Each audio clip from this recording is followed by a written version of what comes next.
Okay, let us start. Systematic sampling.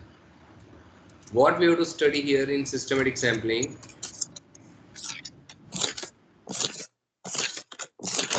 First of all, what is systematic sampling? Let us discuss that one, and then we will discuss what we would require to calculate or find out according to our syllabus. Systematic sampling is the method to select sample, but there is one systematic method. Which systematic method? Listen. Suppose there are 1500 students in a college and we want a sample of 100 students. So what we require to do here, first of all, you have to find out the value of k. That means 1500 divided by 100. That means we get 15.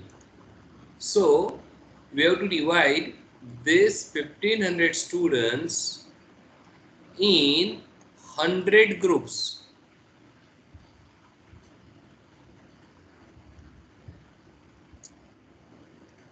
First group, second group, third group, fourth, fifth, up to 100 group.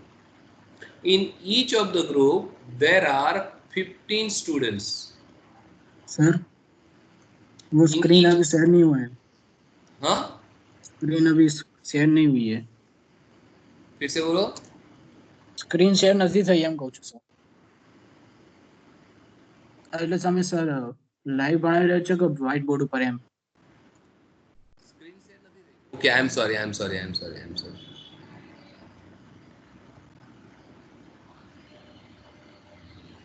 Okay, okay, okay. I'm sorry. I'm sorry.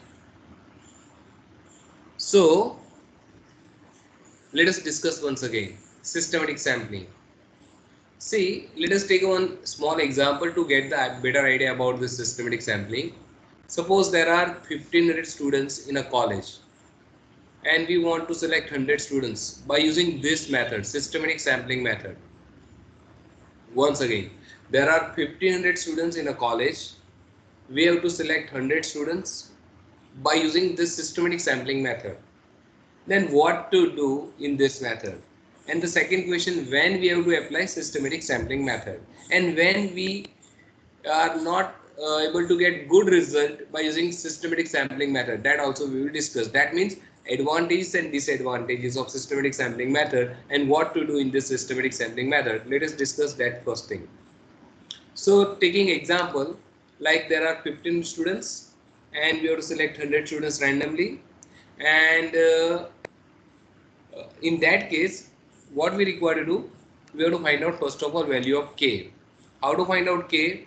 The formula is very simple, capital N divided by small n. So 1500 divided by 100 we get 15. So we have to make 100 groups, each group having 15 students. Out of this 1500 students, we have to make 100 groups and each group having 15 students. So there are 15 students, so we have to make 100 groups and each group having 15 students.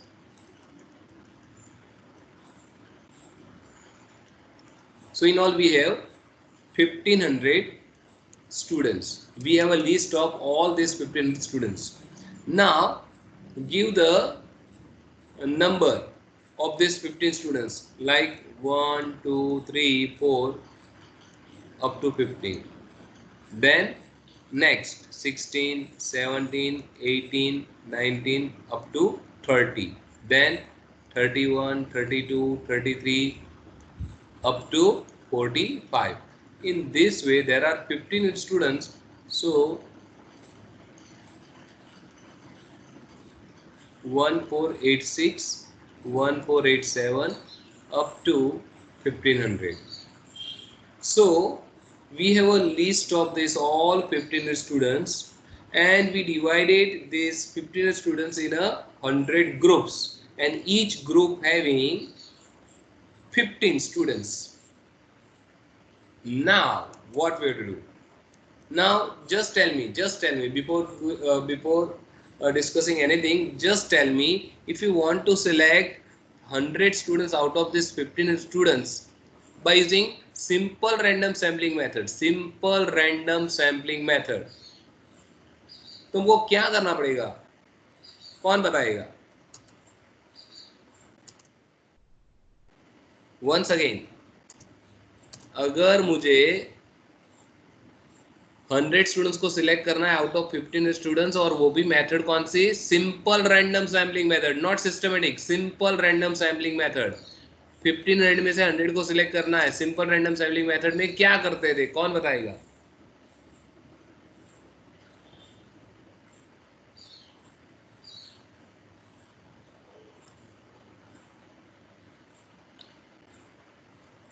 Fifteen 1500 students में से 100 students को randomly select करना है by using method simple random sampling method that we already discuss. तो उसमें कैसे क्या करना होता है, कौन बताएगा?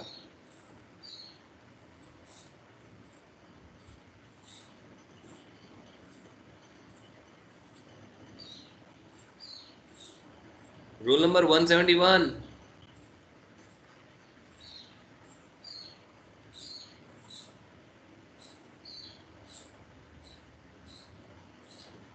Sir it's a very time consuming method. नहीं, क्या करना होगा वो बताओ ना। हम रेंडमली हम 100 स्टूडेंट्स को चूज करेंगे। लेकिन वो रैंडमली कैसे करेंगे, वही क्वेश्चन है।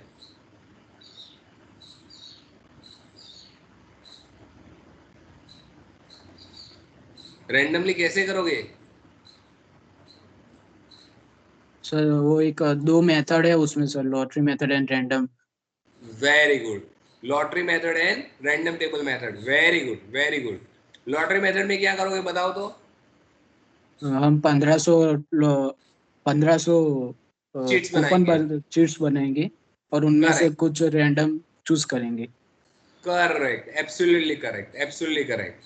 सो लॉटरी मेथड में ऐसा करते हैं, 1500 चिट्स बना के 100 चिट्स, वो 1500 चिट्स एक बॉक्स में डालेंगे, बॉक्स को वेल सफल करेंगे और 1 बाय 1 100 चिट्स सिलेक्ट करेंगे। So that is lottery method.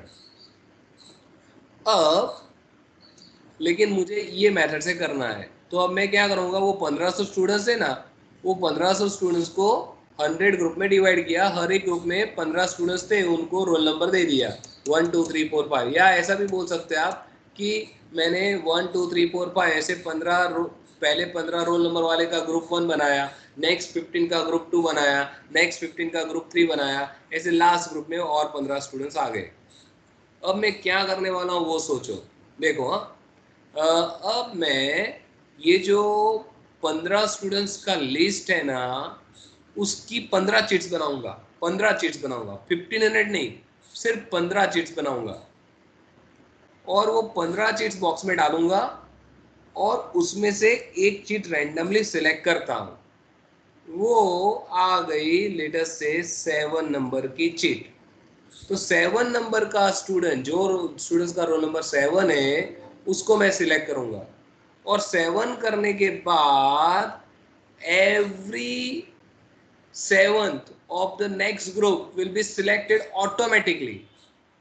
तो बता सकते कि अब ये जो 15 है उसमें 7 नंबर का कौन सा होगा?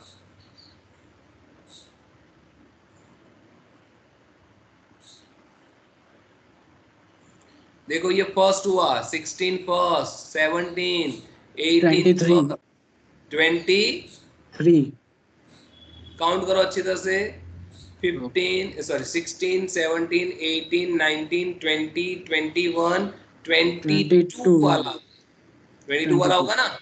Yes sir. उसके बाद इसमें से कौन सा होगा, काउंट करके बताओ।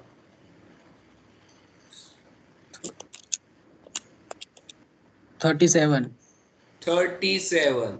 उसके बाद कौन सा होगा बता सकते हैं? 42 52। Sorry 52 sir. 52। अब होता क्या है कि नेक्स्ट 15 वाला ढूंढना है ना, तो गैप 15 15 का होना जरूरी है।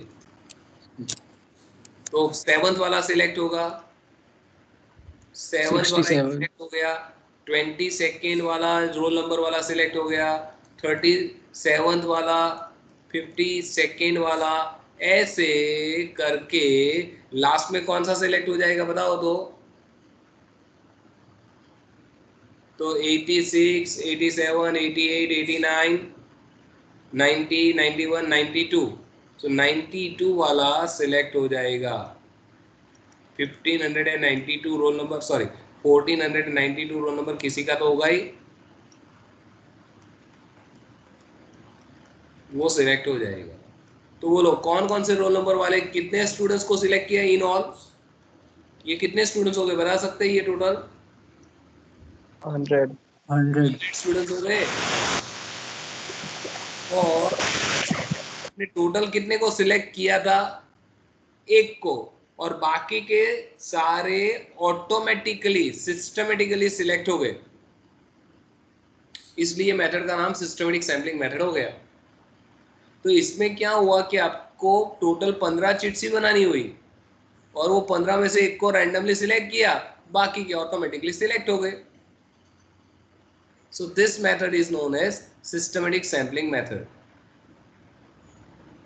अब ये मेथड का एडवांटेज और डिसएडवांटेज, यानी कब यूज करना चाहिए और कब नहीं करना चाहिए, तो ऑब्वियसली अगर capital N upon small n अगर आपको इंटीजर नहीं मिलता है, यानी टोटल इतने ही स्टूडेंट होते और 100 को सिलेक्ट करना है, तो हर एक में तो आप 40.97 नहीं रख पाओगे, तो वहां पे ये मेथड नहीं चलती। वहां पे फिर देख दूसरी मेथड जो हमारे सिलेबस में नहीं है, सर्क्यूलर सिस्टमेटिक सैंपलिंग मेथड चलती है, सर्क्यूलर सिस्टमेटिक सैंपलिंग।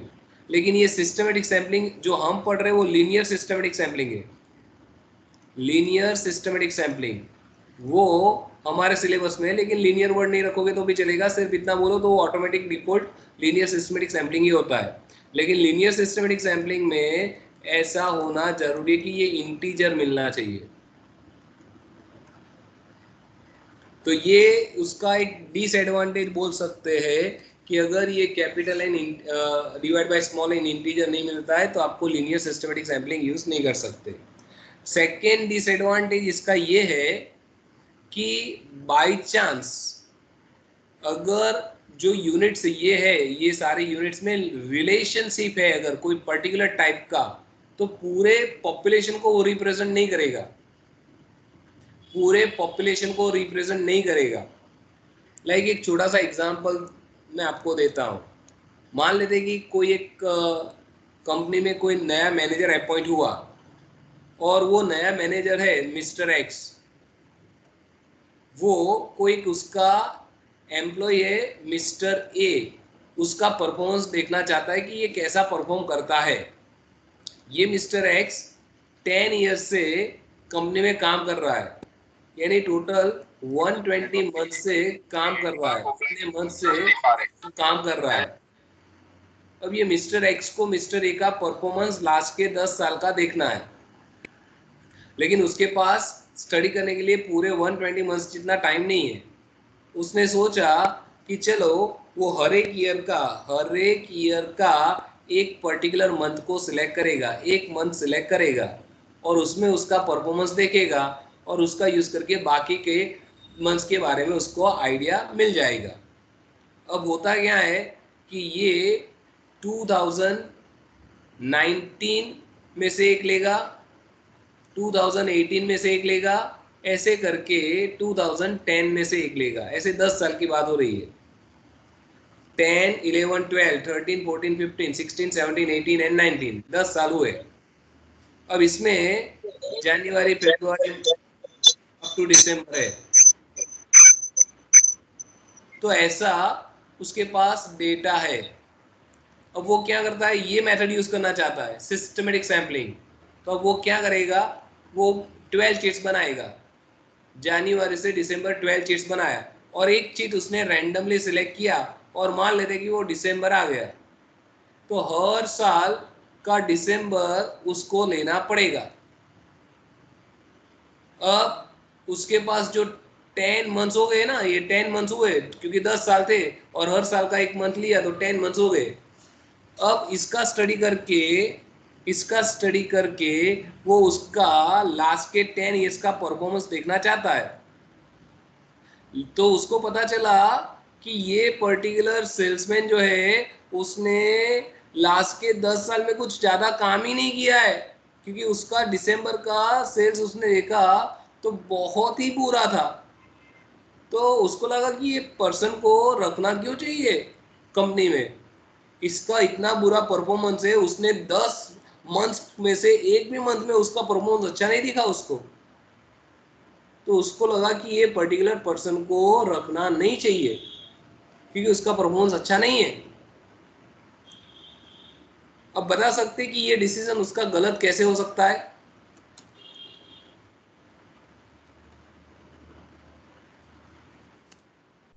ये मैनेजर एक्स का डिसीजन रिगार्डिंग मिस्टर ए गलत कैसे हो सकता है on the basis of this? तो ये जो सेल्समैन था वो क्या बेचता था? कंपनी कौन सी थी? एसी बनाती थी कंपनी, एसी बनाती थी कंपनी, एयर कंडीशन एसी बनाती थी। और वो भी ऐसे ये जो बात हो रही है लेटेस्ट से अहमदाबाद की बात हो रही है। तो आप सब जानते हो कि अहमदाबाद में दिसंबर में एसी खरीदने वाले लोग कितने कम होंगे आप जानते हो? और अगर लोग ही बहुत ही कम है, डिमांड ही बहुत ही कम है, तो उसका परफॉर्मेंस कैसे अच्छा हो सकता है? और बाय चांस उसका लेटेस्ट से यहाँ का एक साल एक पर्टिकुलर मंथ आ गया अप्रैल, और हर साल अप्रैल में वो देखेगा तो उसको लगेगा कि क्या फैंटास्टिक परफॉर्मेंस है इसका, लेकिन उस टाइम पे उसने कुछ काम ही नहीं किया था, लोग उसके पास आते थे परचेस करने के लिए, और दिसंबर में वो काम करता तो भी लोग नहीं लेते। तो उसका सेल्स परफॉर्मेंस कैसा है वो ये मेथड से देखने जाएंगे तो मिस्टेक हो जाएगी, because there is some relation हुआ। दिसंबर का सेल्स में रिलेशन है, अप्रैल के सेल्स में रिलेशन है, हम जानते हैं। सो ये मेथड आप वहां पे यूज नहीं कर सकते। So when there is some relations among the units which are selected in our sample, in that case it is not advisable to do this। यानी periodical relationship अगर है तो आप ये method नहीं कर सकते। So there are advantages as well as disadvantages of this। Advantage क्या था कि हम एक सिलेक्ट करते बाकी के ऑटोमेटिक सिलेक्ट हो जाते, लेकिन वो यूनिट्स में अगर कुछ रिलेशन है तो आप ऐसा करोगे तो वो गलत हो जाएगा। So this is systematic sampling method. Now in this method we have to do two calculation. First we have to prove this thing.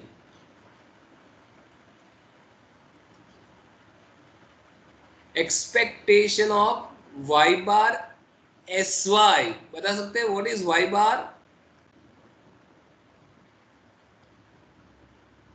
Small y bar,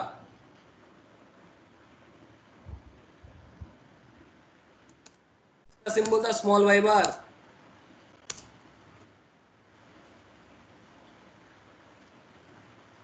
चलो ठीक है, कैपिटल y bar किसका सिंबल था?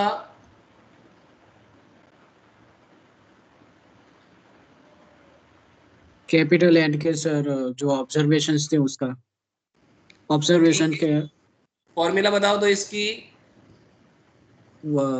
कैपिटल वाई पर capital N. Sigma capital Y I upon capital N, इसको बोलते हैं हम पॉपुलेशन मीन। बोलो इसको क्या बोलोगे आप? Sample mean. Sample mean. लेकिन बोलो तो वाई बार एस वाई को क्या बोलोगे आप?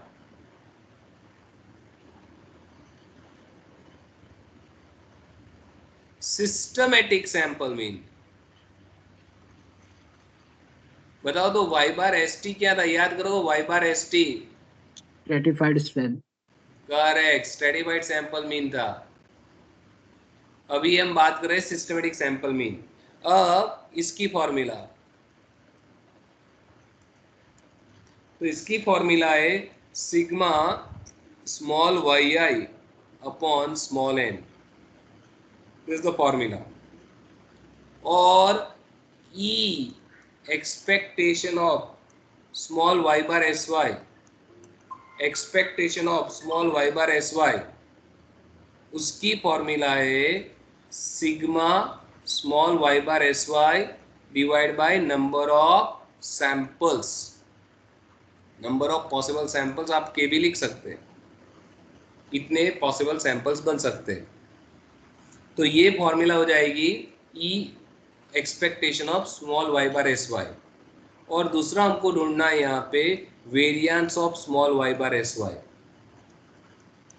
जिसकी फॉर्मूला है sigma small Y bar S Y minus capital Y bar the whole square upon K. So this are the two formulas, उसके रिलेटेड हमको क्वेश्चन स्टार्ट करना है। चलिए देखते हैं questions.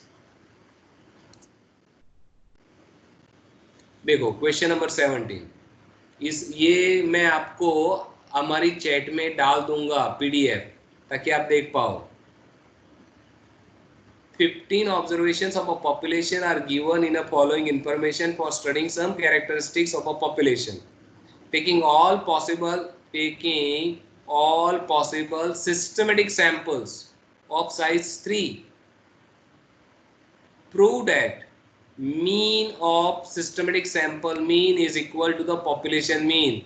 Mean of systematic sample mean, mean of systematic sample mean का मतलब expectation of small y bar sy is equal to population mean यानी कैपिटल Y bar। तो फर्स्ट हमको ये प्रूव करना है। Also obtain variance of stratified sample mean, second हमको find करना है variance of stratified sample mean. बस ये दो काम हमको करना है। Systematic not systematic systematic sample mean, yes. तो ये दो काम करना है। ओके, टोटल कितने ऑब्जर्वेशंस थे? 15। सिलेक्ट कितने को करना है सैंपल में? 3 को। तो कैसे सॉल्व करेंगे देखो।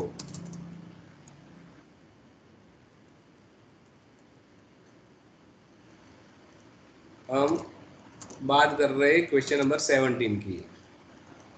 Here capital N is 15, small n is 3, therefore k equal to capital N upon small n equal to 15 upon 3 equal to 5। so k 5 मिल गया। अब मैं क्या करूंगा, मेरे 15 ऑब्जर्वेशन है ना, वो 15 ऑब्जर्वेशन को बता सकते कितने पार्ट्स में डिवाइड करना पड़ेगा?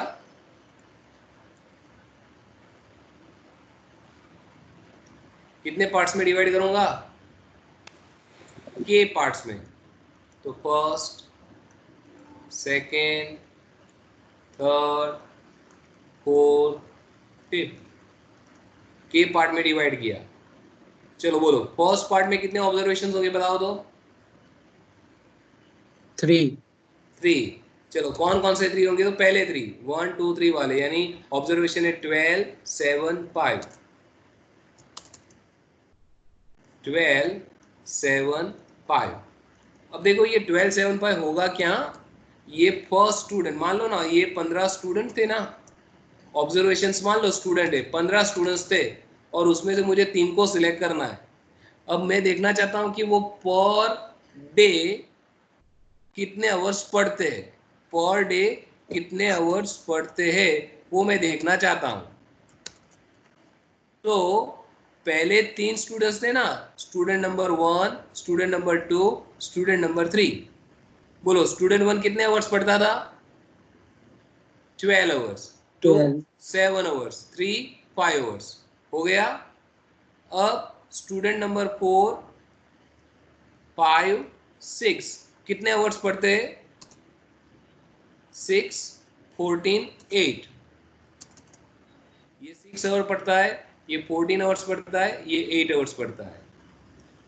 स्टूडेंट नंबर 7 8 9,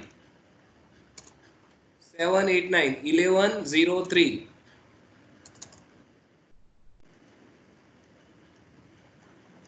फिर 10 11 12,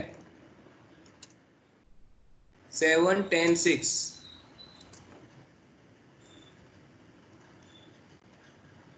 और 13 नंबर का, 14 नंबर का और 15 नंबर का स्टूडेंट। 13 नंबर जिसका रोल नंबर था ना, वो 4 आवर्स पढ़ता है, फिर ये 9 आवर्स पढ़ता है और ये 3 आवर्स पढ़ता है। ऐसा हमारे पास जो डेटा था उसको मैंने अलग तरीके से कर दिया।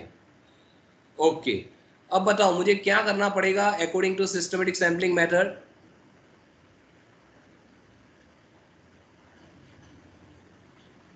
उन फर्स्ट फर्स्ट ग्रुप में से एक स्टूडेंट चूज करेंगे, उसके बाद उसी नंबर पे आगे 5 सिलेक्ट कर देंगे। चलो मान लेते हैं कि आपका एक सिलेक्ट हो गया, 12 सिलेक्ट हो गया, तो बोलो क्या होगा अगर आपका पहले वाला 12 सिलेक्ट हो गया, तो और कौन कौन से सिलेक्ट होंगे आपके? 4। उसका नंबर 4 नंबर वाले का कितने वर्ड्स पड़ता है वो देखना पड़ेगा ना। 6, यस सर। 6, फिर 11, फिर 7 एंड 4। 4। ओके, अब नहीं, मिस्टेक हो गया, ये गलत किया। हमको तो टोटल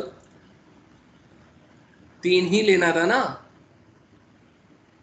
टोटल 3 लेना था, तो हर एक में, यहाँ मैंने बताया था ना कि मुझे हर एक में कितने लेने पड़ेंगे, 15 लेने पड़ेंगे, हर एक में 15 लेने पड़ेंगे, यानी के हर एक में लेना पड़ेगा। हर एक में के जितने लेने पड़ेंगे, हमने हर एक में एन जितने लिया, दैट इज रॉन्ग, सॉरी। फिर से कहाँ पे मिस्टेक है, फिर से बताता हूँ। हमको टोटल 3 ग्रुप ही बनाने पड़ेंगे।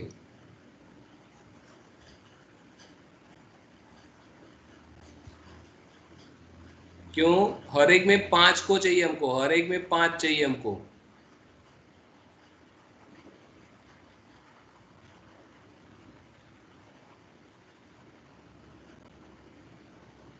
हमारे हर एक सैंपल में 3 यूनिट्स ही होना जरूरी है, क्योंकि एन तो 3 है। तो बोलो फिर से, इसमें 5 लोग होने चाहिए, रोल नंबर 1 2 3 4 5। यहाँ पे रोल नंबर 6 7 8 9 10। यहाँ पे रोल नंबर 11 12 13 14 15। अब बताओ रोल नंबर 1 कितने वर्ड्स पढ़ता है? रोल नंबर 1 कितने वर्ड्स पढ़ता है? 12, फिर 7, फिर 5, फिर 6 और 14। 12 7 5 6 14, 12 आवर्स, 12 7 5 6 14।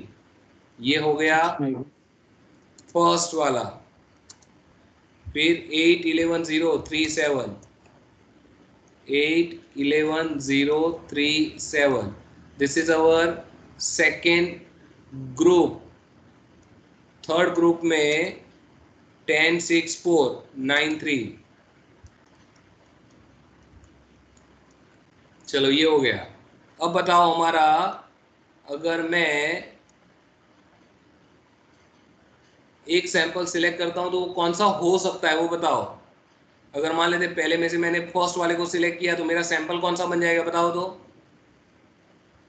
12 8 10। करेक्ट। अगर मैंने पहले वाले को नहीं सिलेक्ट किया और दूसरे वाले को किया होता तो मेरा सैंपल कौन सा बनेगा? 7 11 6। करेक्ट। ऐसे मेरे कितने सैंपल्स, पॉसिबल सैंपल्स हो सकते हैं? 5। 5 पॉसिबल। ये पॉसिबल सैंपल्स है, पॉसिबल सैंपल नंबर 1 2 3 4 और 5 तक जाएगा। आइदर हमारे पास फर्स्ट सैंपल होगा या सेकंड होगा या थर्ड होगा, ऐसा। चलो थर्ड वाला कौन सा होगा? 5 0 4, फिर 6 3 9 और 14 7 3। ये आपके सैंपल्स ऑब्जर्वेशंस हो गए, वाई आई बोल सकते हैं आप। अब ये फर्स्ट सिस्टमेटिक सैंपल हुआ, उसका मीन निकालो। लेकिन सिस्टमेटिक है तो एस वाई लिखना पड़ेगा। बोलो मीन कैसे निकालोगे? ये 3 को ऐड करो, डिवाइड बाय 3। 10 10, फिर ये 3 को ऐड करो, 8 फिर ये 3 को ऐड करो, डिवाइड बाय 3, 3 फिर 6 and 12 ओके, इसको ऐड करो 35 45। अब ओके देखो, ओके अब मैं कैलकुलेट करता हूं expectation of small Y bar S y. वो होता है sigma small Y bar S y divided by K, यानी ये सबका टोटल कितना है, ये सबका टोटल 45। और कितने ऑब्जर्वेशंस थे, सॉरी कितने ये वैल्यूज है, 1 2 3 4 5 डिवाइड बाय के यानी सर 5। वहाँ 35 आ रहा है, 35 हाँ आ रहा है वहाँ सर। 35, सॉरी।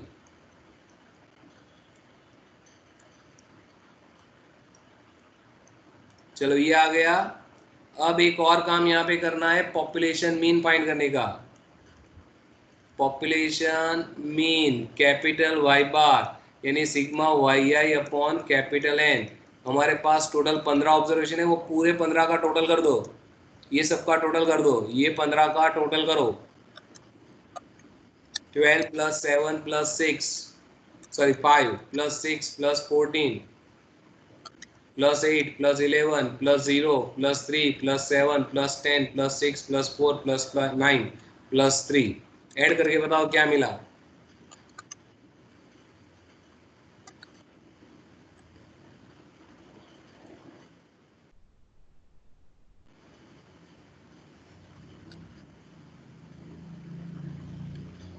105 सर। 105। चलो ये 105 डिवाइड बाय 15 करोगे तो 7 आएगा।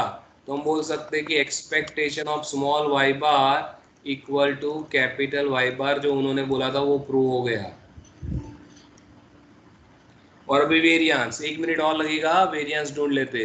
वेरिएंस ढूंढने के लिए क्या करोगे, फॉर्मूला में हमको जो चाहिए उसमें ये small Y bar S Y है, उसमें से कैपिटल वाई बार माइनस कर दो। बोलो हमारा कैपिटल वाई बार कितना था, 7।